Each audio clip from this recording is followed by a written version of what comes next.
Have you ever really paused to consider it, just how deeply intertwined our inner lives really are with the world around us? We often see conflict as something, well, something out there. A disagreement at work maybe, or a political argument, or just the headlines, right? All those tensions. But what if? What if this friction we see externally isn't just random? What if it's actually more like a mirror, a really personal one, reflecting something deep inside us? Well, today we're doing a deep dive into a really fascinating source that looks at exactly that. It's titled Inner Self, Outer Conflict, a Unified Reality. And our mission really is to unpack its core idea, which might sound a bit startling at first, the idea that all these external conflicts, they're deeply rooted in our internal worlds. We're going to explore this concept the source calls Interrealism, and what it suggests about, well, just how connected everything really is. So, yeah, get ready for maybe a fresh perspective on conflict, looking at its origins in a totally new way. Okay, so let's jump right into that central claim then. This idea that every conflict we experience is, somehow, a reflection of our inner selves. The source puts it pretty bluntly. The world around us is not separate from our inner field, but is its continuation. Now that sounds, well, it sounds profound, but is it just poetic? Or is it meant literally? Can you help us unpack what inner field means here and how the external world is its continuation according to this interrealism idea? Absolutely. And yeah, it is presented as more than just poetry. The source introduces interrealism as this comprehensive metaphysical model. It suggests that the reality isn't just a bunch of separate things happening. Instead, it's this infinitely interconnected network of relationships. That's the phrase used. And crucially, consciousness itself is seen as the medium for all this connection. So it's not just that we watch the world. At a deeper level, we're actually, well, co-creating it continuously. Now, your inner field in this context, that refers to everything going on inside you, energetically, psychologically, your thoughts, emotions, intentions, even things like subconscious beliefs or unresolved stuff from the past. The key idea is these aren't just stuck inside your head. They kind of radiate outwards like an energetic signature. And the signature subtly but tangibly influences the reality around you. So when it says the world is a continuation, it means there's this constant feedback loop. Your internal state shapes your external world, and that world reflects it back to you. It definitely challenges that standard view of a totally separate, objective world out there. According to Interrealism, every thought, word, action, it sends out these ripples into the field, energetic waves, you could say. And they don't just vanish, they eventually circle back, manifesting as our actual lived experience. So those external conflicts we notice, personal fights, social unrest, wars, even they aren't just external. Their roots are always fundamentally in the anger, the fear, the pain, the divisions that exist within us, within individuals, and within communities. It's less about blame, more about seeing a deep causal link. Wow, okay, that's a really big idea to grapple with. It really does challenge how we usually see things. But for someone who's used to thinking of conflict as purely external, maybe something done to them, how does the source explain that causal link more, well, precisely? Is it like a direct energy transfer zap, or is it more symbolic? Like a mirror. It feels like a huge leap in perspective they're asking for. It is a huge leap, absolutely. And that's a really important question. The source suggests it's actually both energetic and symbolic. Energetically, our inner field isn't static. It generates specific vibrational frequencies. So let's say someone's holding on to a lot of suppressed anger or fear. That creates a kind of lower, maybe denser vibrational field around them, or even around a whole group. And this field then tends to resonate with and maybe even attract situations or people vibrating at a similar frequency. So someone who's internally quite aggressive might, perhaps without realizing it, draw out aggression in others. And then there's the symbolic side. The outer world acts like this perfect mirror. It doesn't judge, it just reflects. It doesn't start the conflict necessarily, but it shows back the exact shape and intensity of our own unresolved stuff. So if a whole society, say, has these deep insecurities or maybe old historical wounds, the outer world will likely present scenarios, maybe external threats or crises that bring those insecurities right to the surface. So yeah, it's less about thought A causes event B in a straight line. It's more like our whole inner state creates this resonant field, and that field co-creates and then mirrors back our external reality. Okay, so less direct cause and effect, more dynamic co-creation. That actually helps make sense of it, especially when you think about bridging that gap, from personal feelings to big global events. And the source doesn't just leave us a theory, right? It gives examples. Could you maybe elaborate on some of those, how this inner conflict manifests from, say, just one person up to whole nations? Definitely. It starts with a very relatable example, actually. Think about those days when you just feel on edge, right? Hmm. Maybe you slept badly or you're worried about something, just feeling tense inside. And then someone says something totally innocent, or, you spill your coffee and you just snap. A really disproportionate reaction. The source makes the point that the comment or the coffee isn't the real cause of that blow up, it's just the trigger. The real root is that inner tension you were already carrying. It's about the inability to accept and transform our own feelings, as the source puts it. The unaddressed stress finds an outlet. And then this same principle scales up massively to societies, to nations. The argument is that nations, just like people, carry these internal burdens. Things like historical injustices, stuff that's never really been dealt with or healed, or maybe unfulfilled needs across the population, or deep-seated desires for power that kind of ignore ethics. When these internal conditions exist collectively, they create a national inner field that's just, well, ripe for conflict, and ultimately this can manifest as wars. Wars are framed as this huge external explosion of unaddressed internal issues. It uses this analogy. Just like a person has to deal with their personal shadow, the parts of themselves they don't want to look at. Cultures and whole civilizations face the shadows of their development too. And this collective shadow, stored in the collective consciousness, doesn't just vanish.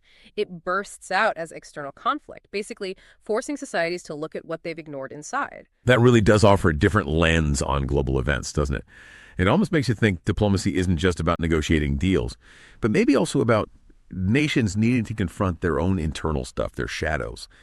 But here's a tough question that comes up then. What about situations where one side really seems to be just the victim? An unambiguous victim of aggression. Does interrealism still say there's an internal mirror even then? Or does the framework have limits? That's a really critical point, and the source approaches it with, I think, quite a bit of nuance. Interrealism isn't about blaming the victim at all. It doesn't negate that experience.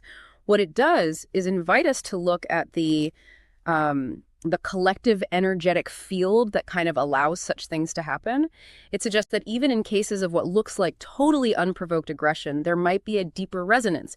For example, a society that's maybe endured a lot of historical trauma might carry this collective energetic signature, a signature of, say, vulnerability or maybe unresolved fear. And that energy signature could resonate with and perhaps attract expressions of power or aggression from elsewhere. Again, it's not saying anyone deserves suffering, far from it. It's about understanding how the collective consciousness, which is the sum of all our individual inner fields, shapes the bigger picture. And the source emphasizes that the suffering itself then becomes this profound wake-up call, a call to transform those underlying internal patterns rather than just getting stuck in cycles of external reaction and retaliation. Okay, that's a really important clarification. It adds this layer of potential meaning, even to really difficult things. So given that perspective, the source then pushes us a bit further, right? To consider that maybe conflict isn't just bad, something to avoid. Maybe it's actually a teacher. It says the spiritual realm reminds us that conflict is a teacher and that pain and crisis are not just random suffering, but gateways to deeper understanding. How does interrealism see conflict's purpose, beyond just being a mirror? Yeah, it completely reframes its purpose. The source really emphasizes that in the moment of conflict, we as individuals, as communities, have a choice, an active choice. Do we just react, keep the cycle going, let the pain harden us? Or do we consciously choose to try and transform this conflict into actual growth?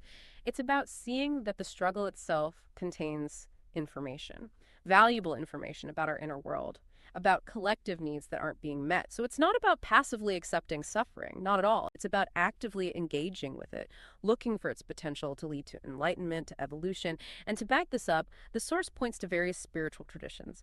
It shows how they align with this interrealism framework. It mentions the Buddhist teachings on suffering, for instance, explaining that the focus wasn't just on the misery, but on showing that through suffering that compassion is born. From an interrealist view, compassion isn't just a nice feeling. It's a powerful energy, an energy that actually transforms the field, dissolving the divisions that cause conflict in the first place. Similarly, it looks at the Christian idea of love for one's enemies. It presents this not as some naive ideal, but as a practical path to inner freedom, meaning you actively choose to shift your own inner field from resentment towards understanding. And by doing that, you break the cycle of negative reflection. You free yourself from the mirror's grip, in a way. What's really fascinating is seeing these ancient wisdom traditions essentially offering methods to consciously shift that inner field, suggesting this profound purpose behind our struggles. Awakening deeper self-knowledge, awakening compassion. So it's definitely not passive endurance. It's active transformation of our own energy, our own experience, turning conflict into part of how we grow. It sounds like a courageous way to live. And connecting this outwards again, this source argues interrealism isn't just about human stuff, right? It links us to technology, even to nature itself. How does that broader interconnectedness work? Right. It's a totally holistic view. Interrealism says you just can't separate things. You can't separate humans from society or society from nature or nature from the universe. It's all one thing, one unified conscious field constantly interacting. So our inner fields, individual and collective, don't stop at influencing our relationships. They ripple out further, shaping the very tools we make and the environment we live in. Look at technology. The source is pretty clear. The tech we create bears the imprint of our consciousness. So if our collective consciousness is, say, fragmented, fearful, driven by competition, then the technology we build will reflect that, won't it? It becomes an instrument of destruction, maybe weapons, surveillance, things that divide. But conversely, if our consciousness were more, well, permeated with love and responsibility, if we were aligned with unity, with caring for the whole, then technology could become a means of harmony. Think clean energy, global connection tools, medical breakthroughs. It's presented as a direct reflection, almost undeniable when you look at it that way. And the same logic applies powerfully to nature. The source draws this direct parallel. The planet responding with ecological crises is like a relationship responding to our inner attitude. It's a massive feedback loop. Environmental damage, climate change. Interrealism suggests these aren't just external problems, they're the big collective mirror, reflecting the internal disharmony, maybe the greed, the lack of connection within humanity's inner field. It's nature reacting to the energy signature of our collective consciousness, which definitely raises a question for you, listening right now. How might your own inner state, your daily thoughts, choices, intentions be subtly playing into these bigger systems, from the phone in your hand to the air you breathe? That's staggering when you think about it like that. Our individual minds, our collective consciousness, not just shaping social dynamics, but the actual tools on the planet around us. It makes your inner peace or your inner turmoil feel, well, universally significant, not just personal. Which brings us right back to the individual, doesn't it? Highlighting that core assertion from the source. Transformation, therefore, always begins with the individual. Sounds both incredibly empowering, but maybe also a bit daunting. How can one person's inner shift really impact this huge field of reality we all share? Especially when problems seem so big. The source is adamant that this isn't just wishful thinking. It's described as a core mechanism of reality in interrealism. It explains that literally anyone who decides to stop fighting with themselves and opens up to love, they don't just change their own life path. They actually alter that shared field tangibly. It's not just a nice metaphor, it's presented as a real energetic effect.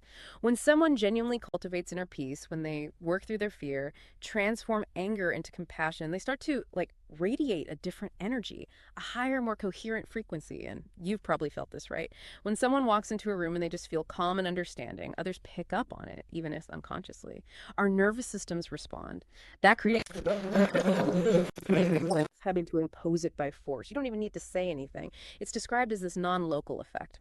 A subtle shift starts with one person and ripples out, influencing the collective around them. So the source keeps coming back to this. The ultimate meaning of conflict, every argument, every crisis, every war, isn't the destruction itself. It's always the possibility of transformation. Every single one is presented as an opportunity for deeper self-knowledge, and maybe even as a call to awaken the human heart to its potential for unity, for love. Wow. So you really start to see that your inner world, it isn't just your private business. It's an active ingredient in shaping everyone's reality. That's a huge responsibility, but also, like you said, incredibly empowering. It means working on your own peace isn't selfish. It's actually a contribution to the whole. So as we wrap up this deep dive into inner self, outer conflict, a unified reality, that core message of interrealism really hits home, doesn't it? This powerful, interconnected truth. Our inner world shapes our outer reality, fundamentally. And every conflict, big or small, isn't just chaos. It holds this potential for transformation, a chance to learn, to grow, to align ourselves with something deeper. And maybe the deepest truth we found in this source is the most, humbling and inspiring one, that nothing exists separately, and therefore even a small step of love within a person is a step towards peace in the entire universe. It suggests the peace you find inside yourself. It's not just for you, it's a universal act. It echoes. So thinking about that, if even a small step of love within you can genuinely be a step towards peace for everyone, everywhere. Where in your own life might you begin that transformation today, right now? Where can you maybe find just a little more inner calm, a bit more acceptance, maybe some compassion, and just trust that it will ripple outwards in ways you might not even see? definitely something profound to reflect on. Thank you so much for joining us on this deep dive today and for exploring these really powerful ideas with us.